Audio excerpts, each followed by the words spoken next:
Selamat datang, halo.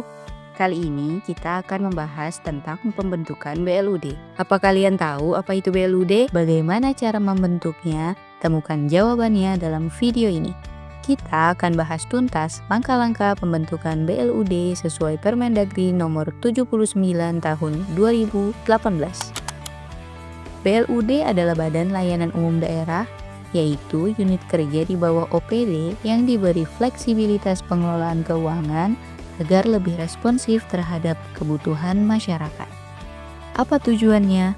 Tujuan pembentukan BLUD adalah untuk meningkatkan efisiensi layanan publik, mempercepat respon terhadap kebutuhan masyarakat, dan memberikan keleluasaan dalam penggunaan anggaran tanpa keluar dari prinsip akuntabilitas. Apa saja yang bisa jadi BLUD? Rumah sakit umum daerah, UPT laboratorium, puskesmas, unit pengelola air minum daerah, balai latihan, pasar daerah, dan lain-lain. Apa saja syarat-syarat pembentukan BLUD? Persyaratan pembentukan BLUD berdasarkan Permendagri nomor 79 tahun 2018 ada 3 syarat, yaitu syarat substantif, syarat teknis, dan syarat administratif. Ayo kita bahas satu persatu. Persyaratan substantif BLUD. Persyaratan substantif adalah syarat utama bagi unit kerja yang ingin menjadi BLUD. Artinya, unit tersebut harus benar-benar menyelenggarakan layanan publik yang nyata. Misalnya, layanan kesehatan di rumah sakit atau puskesmas yang langsung dirasakan manfaatnya oleh masyarakat. Selain itu, BLUD juga bisa diberi kewenangan mengelola dana khusus, seperti dana bergulir untuk usaha kecil atau bahkan mengelola kawasan tertentu, misalnya kawasan perkembangan ekonomi. Tetapi penting diingat, BLUD tidak boleh mengurus pajak, retribusi, atau perizinan. Fokusnya tetap pada pelayanan langsung kepada masyarakat. Dalam praktiknya, BLUD bisa menjalin kerjasama dengan pemerintah maupun pihak swasta.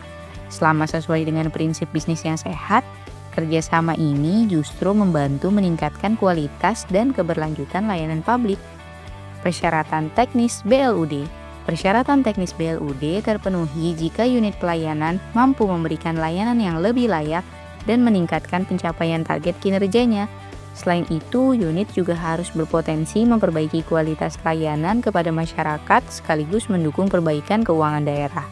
Rekomendasi penerapan BLUD sendiri diberikan oleh Kepala SKPD melalui Sekretaris Daerah, dengan syarat unit tersebut efektif, efisien, produktif, dan sesuai spesifikasi teknis layanan. Sebuah unit dianggap berpotensi menjadi BLUD apabila memiliki rencana pengembangan yang jelas, misalnya melalui diversifikasi jenis layanan, peningkatan jumlah konsumen, serta peningkatan kepuasan masyarakat. Selain itu, unit juga harus memiliki proyeksi peningkatan pendapatan dalam beberapa tahun ke depan, sehingga pola BLUD dapat berjalan secara berkelanjutan. Persyaratan administratif BLUD. Untuk menjadi Badan Layanan Umum Daerah atau BLUD, sebuah unit pelaksana teknis wajib memenuhi sejumlah syarat administratif. Syarat ini penting agar BLUD dapat dikelola secara profesional, transparan, dan akuntabel. Pertama, surat pernyataan kesanggupan. Kedua, pola tata kelola. Ketiga, Renstra atau rencana strategis. Keempat, standar pelayanan minimal. Kelima, laporan keuangan atau proyeksi laporan keuangan. Keenam, laporan audit.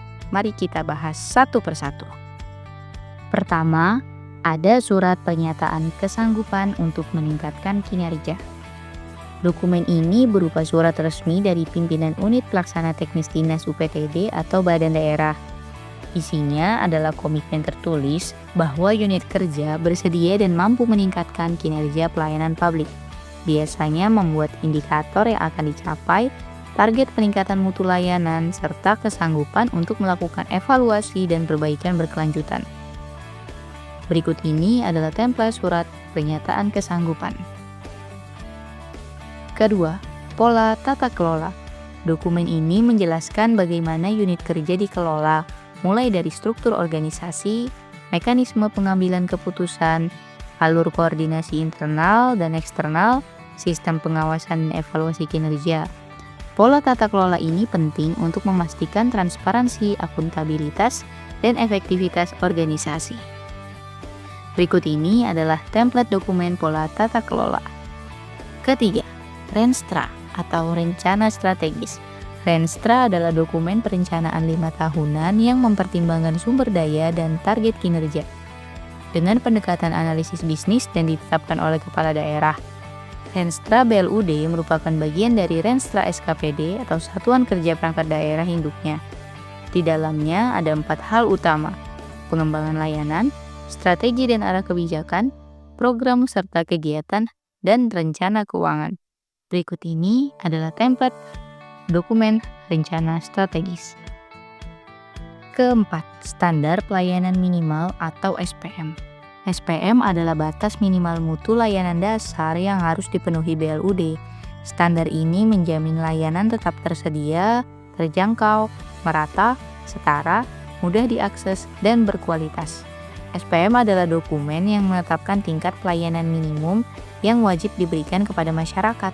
SPM berfungsi sebagai tolak ukur agar unit kerja memiliki batas minimal kualitas pelayanan. Contohnya, waktu tunggu pelayanan, ketersediaan tenaga, ketersediaan sarana, dan standar mutu tertentu yang tidak boleh dilanggar. Berikut ini adalah template dokumen standar pelayanan minimal. Kelima, laporan keuangan atau proyeksi laporan keuangan. Laporan keuangan yang mencerminkan kondisi real keuangan, termasuk penerimaan dan pengeluaran. Laporan ini terdiri dari realisasi anggaran, neraca, laporan operasional, laporan perubahan ekuitas, dan catatan keuangan. Jika belum tersedia, bisa diganti dengan prognosis atau proyeksi keuangan, yaitu perkiraan pendapatan dan belanja yang akan dikelola sebagai gambaran awal pengelolaan dana. Dengan dokumen ini menunjukkan kesiapan pengelolaan keuangan yang transparan sesuai prinsip BLUD. Berikut ini adalah template dokumen laporan keuangan. Keenam, laporan audit. Jika unit kerja sudah pernah diaudit, wajib melampirkan laporan audit terakhir. Namun, bila belum, cukup membuat pernyataan kesediaan untuk diaudit oleh pemeriksa eksternal. Hal ini menjadi bukti komitmen BLUD dalam menjaga akuntabilitas keuangan. Berikut ini adalah template dokumen laporan audit. Itulah 6 syarat administratif pembentukan BLUD sesuai Permendagri nomor 79 tahun 2018. Dengan memenuhi persyaratan ini, BLUD dapat memberikan layanan publik yang lebih baik, profesional, dan dipercaya masyarakat. Dokumen-dokumen persyaratan tersebut dapat diunduh melalui website BLUD. Saya akan taruh linknya di deskripsi ya teman-teman. Proses dan alur penetapan BLUD. Proses penetapan BLUD dimulai dari unit pelaksana teknis atau UPTD yang menyiapkan dokumen administratif. Dokumen ini kemudian diajukan ke Kepala SKPD untuk diteruskan kepada Sekretaris Daerah. Selanjutnya, Sekretaris Daerah menyampaikan usulan tersebut kepada Kepala Daerah. Kepala Daerah kemudian menetapkan tim penilai melalui surat keputusan. Tim penilai yang dipimpin oleh Sekda beranggotakan PPKD, Kepala SKPD, Kepala Bapeda, Kepala Inspektorat, serta tenaga ahli bila diperlukan. Tugas mereka adalah meneliti dan menilai kelayakan permohonan penerapan maupun pencabutan BLUD. Dalam pelaksanaannya, tim ini juga dapat berkoordinasi dengan Menteri melalui Direktur Jenderal Bina Keuangan Daerah. Dengan alur inilah, usulan penetapan BLUD dapat berjalan secara terstruktur dan akuntabel. Selain menetapkan, tim penilai juga memiliki kewenangan untuk menilai pencabutan status BLUD. Pencabutan dapat dilakukan bila unit kerja tidak lagi memenuhi persyaratan atau kinerjanya dianggap tidak layak. Tim akan meneliti, memberikan rekomendasi, lalu kepala daerah menetapkan pencabutan melalui surat keputusan. Dengan demikian, unit kembali menggunakan pola pengelolaan keuangan SKPD pada umumnya. Keuntungan dan fleksibilitas BLUD. Sebagai BLUD, ada banyak keuntungan yang bisa dirasakan. Pertama, sisa dana layanan tidak lagi harus disetor ke kas daerah, tetapi bisa disimpan untuk pengembangan. Kedua, BLUD memiliki kewenangan menjalin kerjasama langsung dengan pihak lain. Ketiga, BLUD diperbolehkan memungut biaya layanan sesuai ketentuan. Dan yang terpenting, BLUD dapat menyusun anggaran secara mandiri dengan mekanisme lebih fleksibel dibanding APBD penuh. Pengawasan dan akuntabilitas. Meskipun diberikan fleksibilitas, BLUD tetap harus menjunjung tinggi akuntabilitas. Setiap tahun, BLUD wajib diaudit oleh inspektorat daerah. Selain itu, BLUD juga harus membuat laporan keuangan yang sesuai dengan standar akuntansi pemerintah. Dengan begitu, pengelolaan dana tetap transparan dan dapat dipertanggungjawabkan. Sudah paham kan? Dengan BLUD, layanan publik bisa lebih profesional, cepat, dan mandiri. Yuk wujudkan pelayanan yang lebih baik dengan membentuk BLUD yang transparan dan akuntabel. Oke, cukup sekian penjelasan kali ini. Sampai jumpa di lain kesempatan. Terima kasih.